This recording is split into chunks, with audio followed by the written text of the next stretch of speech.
Buenas noches. Esta noche les vamos a hablar acerca del cerebro y sus partes. El cerebro se puede definir como un órgano complejo ubicado dentro del cráneo que gestiona la actividad del sistema nervioso. Este constituye la parte más voluminosa y conocida del encéfalo. Está situado en la parte anterior y superior de la cavidad craneal. Dentro del cráneo, el cerebro flota en líquido cefalorraquídeo que cumple funciones de protección, tanto físicas como inmunológicas, y el cerebro está dividido en 5 lóbulos, un lóbulo que está en estudio, que es el lóbulo de la ínsula. A continuación les hablaremos de los lóbulos. Bueno, primeramente vamos a encontrar el lóbulo frontal. Este se encarga de relacionar el control de los impulsos, el juicio, la producción del lenguaje, la memoria funcional, que en este caso es la memoria a corto plazo, están las funciones motoras, el comportamiento sexual y la socialización. El lóbulo frontal asiste en la planificación, coordinación, control y ejecución de las conductas. También la asociamos con la cognición y la toma de decisiones. El lóbulo frontal se encuentra con 6 regiones y la primera región es el área motora primaria. Ella se encarga de llevar a cabo los movimientos individuales de diferentes partes del cuerpo. También encontramos el área premotora y esta participa en la acción de una secuencia motora que viene desde la memoria y exige un movimiento preciso. Programa motores aprendidos y habla de que esta zona están en las neuronas especulares. En la tercera encontramos el área motora suplementaria. Este complejo se activa antes de que el área motora primaria, es decir, que cuando imagina que se realiza una actividad o trata de realizarla, organiza un plan motor. En la cuarta encontramos el campo ocular frontal. Esta controla los movimientos de seguimiento voluntario, no es indispensable de los estímulos visuales. Encontramos también el área motora del lenguaje de Broca, que produce la formación de palabras por sus conexiones con áreas motoras adyacentes, músculos de la laringe, boca y lengua. Y por último está el área prefrontal, que está vinculada con la personalidad del individuo, está relacionada con la determinación de la iniciativa y el juicio del individuo. Además de esto, el lóbulo frontal, si tiene alguna lesión, se puede generar algún tipo de alteración, como la flacidez de Broca, problemas de atención, la vitilidad emocional, trastornos obsesivos compulsivos, trastorno bipolar, depresión y entre otros. A continuación, mi compañera Laura les va a hablar sobre el siguiente lóbulo. De acuerdo, entonces les voy a hablar sobre el lóbulo parietal. Este está situado entre el lóbulo frontal y el occipital.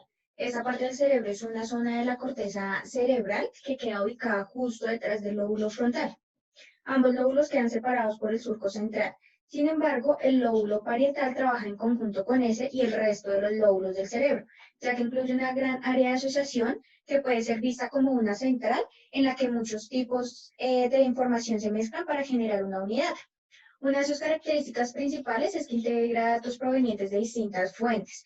En esta zona de corteza cerebral hay muchos recuerdos que una vez almacenados por el hipocampo se mueven hasta quedar fijados en las redes neuronales de este lóbulo. En los recuerdos están integrados todas las informaciones sensoriales que nos llegan del mundo exterior, pero también los sentimientos y emociones vinculados en este trozo de memoria. Es decir, que en el lóbulo parietal desembocan tanto procesos perceptivos como la regulación de los estados de ánimo.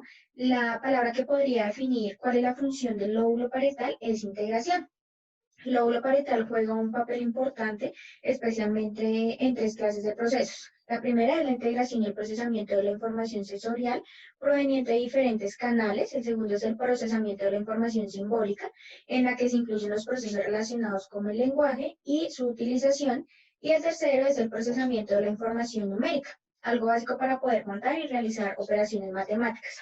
En definitiva, el lóbulo parietal se encarga del procesamiento somestésico, es decir, la capacidad sensorial de reconocer las sensaciones corporales. Del mismo modo, el lóbulo parietal trabaja junto al lóbulo frontal para ofrecer un feedback acerca de cómo van los movimientos voluntarios que estamos realizando para poder corregirlos de inmediato en caso de que se detecten imprevistos. Una herida en el lóbulo parietal del hemisferio izquierdo puede incluir una incapacidad a la hora de realizar cálculos, la confusión de la izquierda y la derecha y la dificultad a la hora de escribir. Una lesión en el lóbulo parietal derecho puede producir heminegligencia y cuando los lóbulos parietales, tanto el hemisferio izquierdo como el derecho, quedan lesionados, pueden aparecer un desorden neurológico grave que afecta sobre todo a la percepción y a la capacidad psicomotriz. Mi compañera ya les va a hablar del siguiente lóbulo. Así es, yo les voy a hablar sobre el lóbulo temporal. Este está situado en el lateral inferior del encéfalo, aproximadamente a la altura del oído. Esta región está separada del lóbulo parietal por la cisura de Silvio y está en estrecho contacto con el lóbulo occipital. Asimismo, se trata del lóbulo con mayor conexión con el sistema límbico, pues en el que albergan la amígdala y el hipocampo. Hay dos lóbulos temporales, uno en cada hemisferio cerebral, por lo que cuando hay una alteración neurológica en una parte del lóbulo temporal y esta deja de funcionar, estas funciones pueden llegar a ser realizadas total o parcialmente por su homólogo del hemisferio opuesto. El lóbulo temporal está conformado por diferentes áreas y las primeras hacen referencia a la corteza auditiva primaria, secundaria y asociativa y son las encargadas no solo de percibir los sonidos, sino de realizar la codificación, decodificación e interpretación de la información auditiva, siendo un elemento indispensable para la comunicación de la persona. Tenemos el área de Wernicke, que se encarga de la comprensión del lenguaje, permitiendo la comunicación verbal entre individuos. No solo se utiliza para el lenguaje hablado, sino también para cualquier modalidad de lenguaje. Las personas que tienen daños en esta área pueden desarrollar una condición llamada afasia de Wernicke, la cual se caracteriza por la imposibilidad de comprender el lenguaje, repetir palabras o frases, a pesar de tener preservada la articulación de los sonidos del habla. En el área temporal medial se involucra la corteza perirenal, entorrinal y parahipocampal. Esas estructuras de su conexión con la corteza cerebral se han relacionado con la memoria. Lesiones en estas regiones pueden causar amnesia en el hemisferio izquierdo, que se asocian a las dificultades para recordar la información de tipo verbal, y en el hemisferio derecho para recordar los patrones de información no verbal. El área parietotemporo-occipital está relacionada con la información de los sistemas visual, auditivo, somatosensorial y el envío de esta información a otras áreas. Está relacionada con funciones complejas como la percepción espacial, la atención dirigida, la integración visomotora, relación de información auditiva, entre otras. Lesiones en esta región pueden causar, por ejemplo, prosopagnosia, que es el déficit en el reconocimiento de caras familiares. Y por último, tenemos el sistema límbico, el cual se encarga de integrar la información de las áreas primarias y secundarias con experiencias afectivas y memorísticas hacia la experiencia, asocia las emociones, la conducta sexual y el aprendizaje. A continuación, nuestra compañera Joana nos va a hablar sobre el lóbulo occipital. Aquí reside la corteza visual y por lo tanto está implicado en nuestra capacidad para ver e interpretar lo que vemos. Es responsable de la visión y la percepción visual. Este lóbulo se divide en tres cortezas visuales, la primaria, la secundaria y la terciaria. La primaria es el área 17, la secundaria es el área 18 y la terciaria es el área 19. La información visual tiene un procesamiento inicial en las áreas 17 y 18, que serían B1 y B2, y allí se analizan en términos de forma, color y movimiento. En las áreas de corteza visual se dividen en área 1, que registra los estímulos visuales, el área 2, que transmite la información y responde a formas complejas, el área 3, que responde a la orientación y a los ángulos, la forma en reposo y el movimiento. Esta es procesada en la vía ventral, que está encargada del movimiento. El área 4, que combina el movimiento y la dirección, también identifica el color, procesada en la vía ventral, que está encargada del movimiento. El área 5, que distingue el movimiento, procesada en la vía dorsal. El área 6, que registra el movimiento. Y el área 7, que calcula la profundidad. La corteza visual primaria es la primera área cortical que recibe la información visual y realiza un primer procesamiento de esta. También recibe la mayor parte de las aferencias del cuerpo geniculado lateral, que es un núcleo dentro del tálamo, y las proyecta a las diferentes áreas. Las fibras que se originan de los cuerpos celulares nerviosos localizados en el cuerpo geniculado lateral en el tálamo se proyectan en B1, en donde terminan en forma ordenada para producir un mapa retiniano. Las áreas maculares de la retina se representan cerca del lóbulo occipital y ocupan una extensión relativamente grande de la corteza visual. Las células de la corteza B1, que corresponden al área 17, responden solo a imágenes visuales que poseen propiedades lineales, es decir, líneas y bordes, y las neuronas de la B1 interpretan los contornos y los límites de un objetivo visual en términos de segmentos lineales. La corteza visual secundaria y terciaria se les conoce a menudo como corteza visual estriada.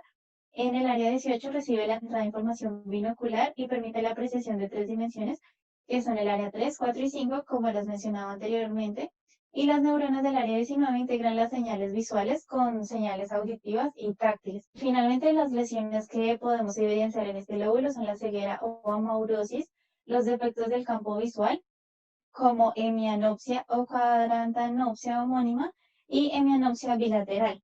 También encontramos agnosias visuales que pueden ser aperceptiva y asociativa, y simultagnosia, prosopagnosia, cromatopsia, ataxia óptica y alucinaciones visuales. Seguimos con el último lóbulo. Como les mencioné anteriormente, este lóbulo insular es el que está en estudio, desempeña funciones relacionadas con las emociones, sistema límbico, especialmente con la amígdala y la regulación de la homeostasis del cuerpo. Se cree que la ínsula anterior está relacionada con el olfato, el gusto, el sistema nervioso autonómico y la función límbica. y la únsula posterior está relacionada con las funciones somáticas motores. De acuerdo a algunos estudios, se ha demostrado que la ínsula juega un papel importante en la experiencia del dolor y la experiencia de varias emociones básicas como oído, miedo, disgusto, felicidad y tristeza. Ahora les voy a hablar del cerebelo. El cerebro es de la parte posterior del tronco encefálico, donde la médula espinal se une con el cerebro y está formada por dos hemisferios o mitades. El cerebro recibe la información del sistema sensorial, la médula espinal y otras partes del cerebro y luego regula los movimientos motores.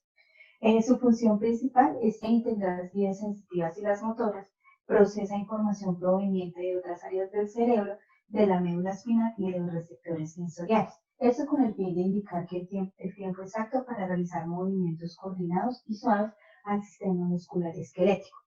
Este órgano principal regula tres funciones como el equilibrio, tono motor y destrezas motoras. Y las enfermedades y lesiones que podemos encontrar en el cerebelo, desde el cáncer y enfermedades genéticas como la malformación de Daly-Walker, que es la dificultad del movimiento, del equilibrio y el aprendizaje que puede ocasionar en una persona. La degeneración celular que se produce por células celulares defectuosas y el trastorno del movimiento ataxia, que es la falta de control muscular en las piernas y los brazos. Con esto terminamos esta breve introducción acerca del cerebro. Muchas gracias.